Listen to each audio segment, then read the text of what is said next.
Hi friends, welcome to our channel Sravanthi cooking home. అందరూ ఎలా ఉన్నారు? నేనైతే బాగున్నానండి. ఈరోజైతే మనం పానీపూరి ఎలా చేయాలో చూద్దాము. నేను ఇంట్లోనే ఎలా పానీపూరి చేసుకోవాలో నేను మీకు చేసి చూపిస్తాను. మీరు కూడా ట్రై చేయండి. ఫస్ట్ అయితే నేను హాఫ్ కేజీ ఆలు తీసుకున్నానండి. ఇలా కడిగి కట్ చేశాను. కట్ చేసి మొత్తం అన్ని కుక్కర్లో వేసుకొని కొంచెం వాటర్ వేసుకొని సాల్ట్ వేసుకొని ఉడకబెట్టుకుంటున్నానండి. 2 విజిల్లు అయితే ఉడికేస్తాయండి. ఒక 4 ఆనియన్స్ తీసుకొని నీట్‌గా తోలు అంతా తీసేసి, తొక్కంతా తీసేసి, ఇలా సన్నగా కట్ చేసి పెట్టుకుంటున్నాను పానీపూరి చాట్ కోసం. చూడండి ఇలాగా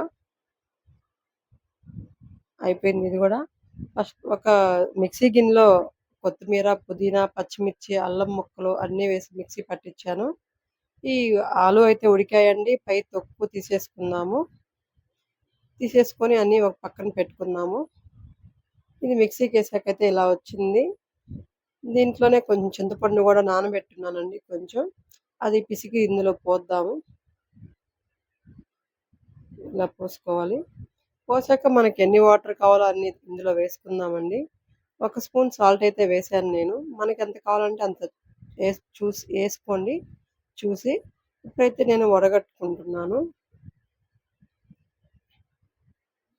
వడకడితే దాంట్లో ఏదన్నా ఉంటే వచ్చేస్తాయండి.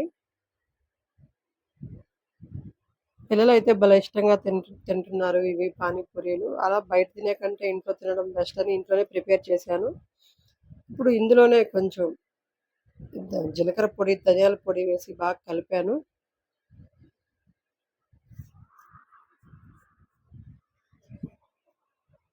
ఇది జీలకర్ర పొడి, ఇందాక ధనియాల పొడి వేశాను.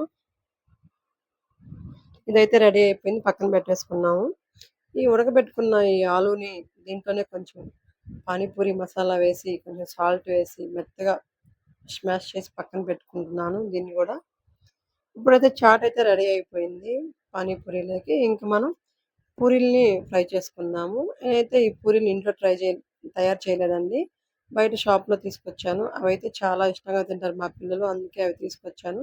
అవి కూడా మనం ఒకరోజు ట్రై చేద్దాం ఇంట్లోనేను చేద్దాము. అది కూడా నేను మీకు చేసి చూపిస్తాను. ఫస్ట్ అయితే ఇవి చూడండి. ఇవి బాగా ఇలా పెద్దవిగా వచ్చేదాకా మనం ఫ్రై చేసుకోవాలి. చూడండి రెడీ అయిపోయాయి. ఇప్పుడైతే తీసేసుకుందాం ప్లేట్‌లోకి. ఇలా నేను 50 పానీపూరీలు చేశానండి. ఈ పూరీలైతే 50 చేశాను నేను. ఇలాగే చాలా బాగున్నాయి గదా! రౌండ్ రౌండ్‌గా. చూడండి ఇప్పుడైతే అన్నీ ఇక్కడ పెట్టేసాను. మేము వాంపూస్ అంటామండి. ఆ మిక్చర్‌ని అది కూడా తెచ్చిపెట్టాను. మా పిల్లలు ఏదో స్వీట్‌గా ఉంటదంట అది కూడా తెచ్చుకున్నారు బయట నుంచి. నేనైతే ఇవి ప్రిపేర్ చేశాను. ఇప్పుడు ఇవన్నీ పెట్టుకొని ఇంకా పానీపూరిలో చాట్ అంతా పెట్టేసి తినేయడమేను. పిల్లలైతే చాలా ఇష్టంగా తిన్నారండి. మళ్ళీ మళ్ళీ అడుగుతున్నారు ఎప్పుడు చేస్తావు మళ్ళీ ఇంకోసారి మాకు చేసి పెట్టు అని. మీరు కూడా ట్రై చేయండి. ఇది చాలా బాగా కుదిరింది పానీపూరి. బయట తినడం కంటే ఇంట్లో చేసుకొని తినడం చాలా బెస్ట్ ఫ్రెండ్స్. ట్రై చేయండి తప్పక మీరు. నేను చేసే వంటలు గనక మీకు నచ్చినట్లయితే లైక్ చేయండి, షేర్ చేయండి, కామెంట్ చేయండి. సబ్స్క్రైబ్ చేసుకోవడం మాత్రం మర్చిపోకండి. మీ ఫ్రెండ్స్‌కి గానీ ఎవరికైనా షేర్ చేయండి. లైక్ అయితే చేయండి. ఫస్ట్ అయితే మీరు ఇది ట్రై చేయండి ఒకసారి. నేను చేసిన విధంగా మీరు కూడా చేయండి. చాలా టేస్టీగా ఉంది. Thank you.